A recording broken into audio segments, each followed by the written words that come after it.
Good afternoon. Good afternoon. Welcome from TechCentral. Bradley Pulford, the MD of HP South Africa. Phenomenal to have you back on the line. Thank you very, very much for joining us this afternoon. Really excited to hear what you've got to say. And I just want to jump straight into the topic about computers and education. We understand the passion that you bring to HP, and we understand the passion that's your team and the reasons behind what you're doing at HP. But can we jump straight into understanding a bit more about why you're doing it? Absolutely. And it's great to be with you. Thanks, James, this afternoon.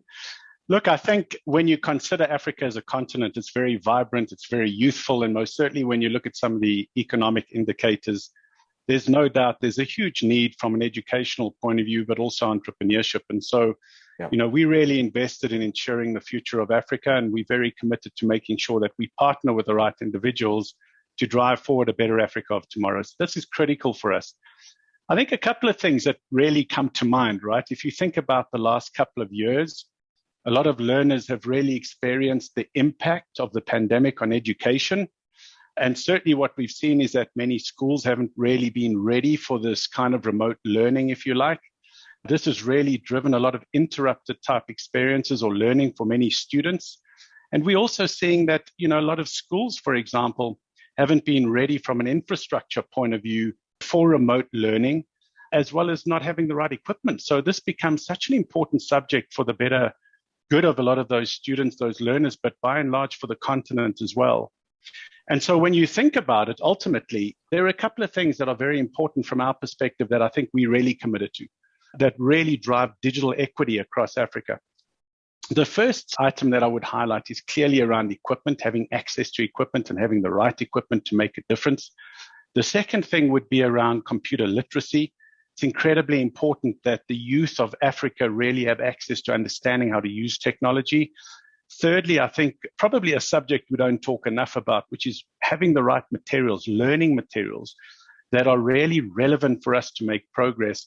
And then lastly, what I would say is the infrastructure piece, right? And particularly across Africa is having access to the internet. So these elements are incredibly important, and we certainly invested in terms of making sure that we align to empowering a lot of those learners, a lot of those students. And in doing so, we've tried to make sure that these are tangible elements. So things like HP Idea, which is really around our innovation and digital academy that we've launched in many countries to help empower those students, those learners to provide that access that is so well needed. Bradley, a great introduction. Thank you. And I understand a lot about what you're doing and understand the depth at which you've taken your level of passion into the market and how you benefit not just the learner or the student and the teacher, but also the family and the parent. The parent who, and some of us who have children know some of the pitfalls of what homeschooling brought. We understand that this new hybrid work environment or the hybrid learning world is something very, very different to what we embraced in the last decade or so. And the last year or two has definitely exponentially increased the need for people to see the difference between being able to access content, possibly on a smartphone or a shared device in the family, or really importantly, actually being able to learn using a PC, that larger screen. And can we talk a bit more about that to start with? Yeah, very important point that you're making. What we're seeing as a trend from a transformational point of view, by and large, is that there's been a significant shift from kind of a device per household to a device per individual. So certainly, I think there's that recognition from a technology shift point of view that is absolutely ongoing as we speak. And we can see that through the demand that is generated across the globe. That being said, we also see a lot of the, concerns from a parenting point of view in terms of how they accommodated, but also, I suppose, how they supported their kids through their learning paths, right? There's this anxiety that is often driven through, do I buy my child a laptop or a notebook? What are they going to do with that device? Are they going to be responsible with it? There's also a cost attached to it. So that being said, we're certainly seeing some transformation in terms of mind shift.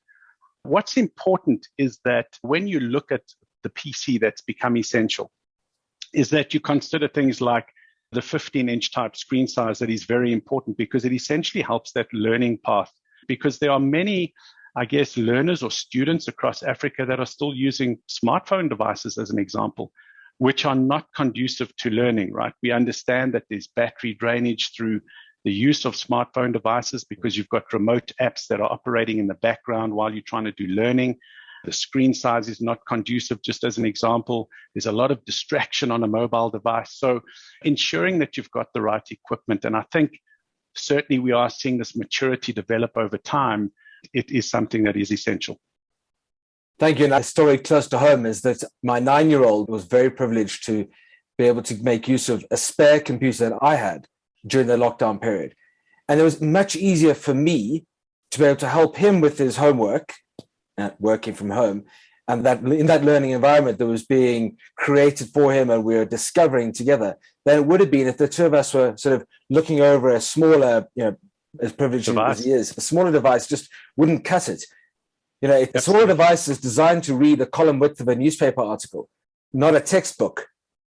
Absolutely, without a doubt. And I think these are the things that we need to understand, right, as parents, because there's a logical, but there's also a pragmatic approach to what you want your children to get out of this experience. And part of it is, how do you access applications like Excel or Word, just as an example, right? You cannot really do that effectively on a smartphone device.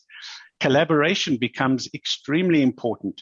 You mentioned that as a parent and child relationship, when you're going through that learning together, huddled over a smartphone device, you're not going to really accomplish some of the outcomes you're looking for. It's just not a great experience. And the other thing is that creativity, the ability through those various applications and through the functionality of a PC, it allows you to be curious. It allows you to take on that learning path and all those associated materials that are critical, for a child's learning. So absolutely spot on. Thanks. And I wanted to talk on, I mentioned the word textbook earlier, and it's made me think about the fact that when I left school, I brought a lot of my textbooks with me. When I left business school, I brought a lot of my textbooks with me, and I've never really gone back into them. But I've gone back into my computer over and over and over again. So before we jump into the post-school lever, which I'd love to talk about, what are some of the tools that children need at the moment in education specific to the PCs? Look, I think from a tools point of view, there are a couple of things that are incredibly important just to drive, I guess, the experience. The first thing that I would say is obviously having good equipment that is going to be functional. So from a tools point of view, that's critical, and we've just spoken about that. The second thing that is really becoming more top of mind for many parents that are embracing that journey is really around security, whether it's hardware enforced, whether it's software enforced type security elements, because we understand that as soon as you connect, you are exposing the infrastructure somewhat to some threat, some cyber threat. So it's important to have some of that security in check as well.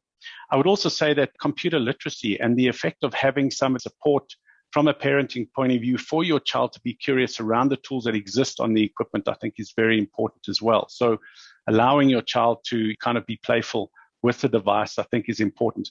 But a couple of things that I would highlight again, I would say, number one, the equipment around having an effective laptop and notebook, and we can get into some of that detail. But secondly is just be mindful of what infrastructure you have and then also what security you have just to make sure that protection is there. I love how you've put those forefront, where typically someone might say, and I know you've mentioned screen size, but you might start talking about RAM and processing speed and gaming applications and chips and bits. We at TechCentral understand that and we love that, but the fact that you're positioning the security forefront is really reassuring for parents. So thank you for that. But on that note, what might a perfect PC look like? Look, and very important, right? I think when you're making a choice around what equipment you want your child to use, or yourself for that matter, if you're an entrepreneur, there are a couple of things I would highlight. The first thing is you want to consider the latest gen processor. I think that's very important. And your ticket to entry today is really around a Gen 10 i3 type processor. I think that's very important. Secondly, you spoke about the old days of having textbooks and not revisiting them, but capacity, extremely important. Yeah. The storage from a digital point of view has really exploded, and also the cost of storage has come down significantly. So I would say look to a 1 terabyte type SSD drive if you can. I think this will future-proof your environment by and large. We spoke about screen size and the differences between smart devices versus mobile equipment in the form of laptops. Very critical, I would say, for learning. And I guess even entrepreneurship, the 15-inch type platform from a screen size point of view, very important. Now, there are a couple of new age optics that have come into the equation. Camera, very, very important. We all, when you're remote, you're using your camera extensively, whether it's Zoom chat calls, classroom calls, where it's, social networking. So a decent HD camera, very, very important. I would call out wireless connectivity. This is critical. That's a new kind of term that we need to get familiar with as well. Very, very important. Another item is this USB Type-C connector. So what you're seeing from a standardization point of view around mobile equipment is this is becoming kind of the standard item. So don't get caught out when you're trying to attach any peripheral type item into your equipment and it doesn't fit. So look out for that USB Type-C connector. I think that's important. And then the other thing that I would just call out, I guess, is make sure that you buy a robust device, because what tends to happen from a mobility point of view is that whether it's learning, entrepreneurial type work, you're slamming these devices into rucksacks or briefcases. And so you want something that's going to be somewhat hardy, I guess, as well, which I think is very important. The other thing that I'll just end off with is think about that security piece. We spoke about it, positioned it, but it's always good during that purchasing decision just to see if there's a piece of security that's available on the device as well. Okay. And the advice you're also giving, and it sounds like HP have a platform where I, as a parent, can go and find out a lot more about this and understand security myself before trying to impart it on my learners or children in my household. So where do I find all of that? And can we just assure the listener that part of this podcast is also attached as an article that might contain some links to those relevant feeds? Yeah, fantastic, James. I think very important. And we want to try and drive as much simplicity in the process as possible. But really, if you go to hp.com, you'll find the relevant information on the site. I think it's pretty intuitive. If you're going to look at learning, there's a student or a learning type icon that you can click on that'll give you some guidance and provide some detail around what would be functional. And certainly from our perspective, I spoke about the 15-inch laptop. This seems to be the sweet spot that we're seeing at the moment from many different perspectives, from a configuration point of view, from a cost point of view, and from a durability perspective. So, that's the item that I would advocate. But most certainly you can explore on the site the various elements, whether it's security, whether it's work-based units, et cetera, et cetera. Okay, super. Thanks, Bradley. And I think you've really positioned it beautifully. I'm already feeling more comfortable about what and where to go and look myself. Could you just talk a little bit more about HT Life? HP Life is something that I've had a look at online here, and I see that it's not actually closed to people that have purchased HP. No, not at all. No, not at all. As I say, I think as vendors, generically, we have a responsibility to empower a better Africa or a better emerging market, wherever you may sit. In the context of Africa, there are 223 million youth between the ages of 15 and 23, 24, with a huge ambition, right? They've got massive desires to grow their respective lives. And of course, when you think about the unemployment rate across Africa, we have a big responsibility to help drive some of that empowerment. So HP Life is really a program that was born out of that particular initiative. It was recognizing the fact that there's a massive digital divide or digital inequity across Africa. And so we really wanted to do something that would make a difference. So it's essentially got 30 various material online courses available to anybody. You don't have to be an HP owner. And it really talks you through the entrepreneurial life cycle, whether it's finance, whether it's marketing, whether it's economics, etc. So setting somebody up for life. And more importantly, we've tried to cater for various communities, right? It comes in 7 different languages.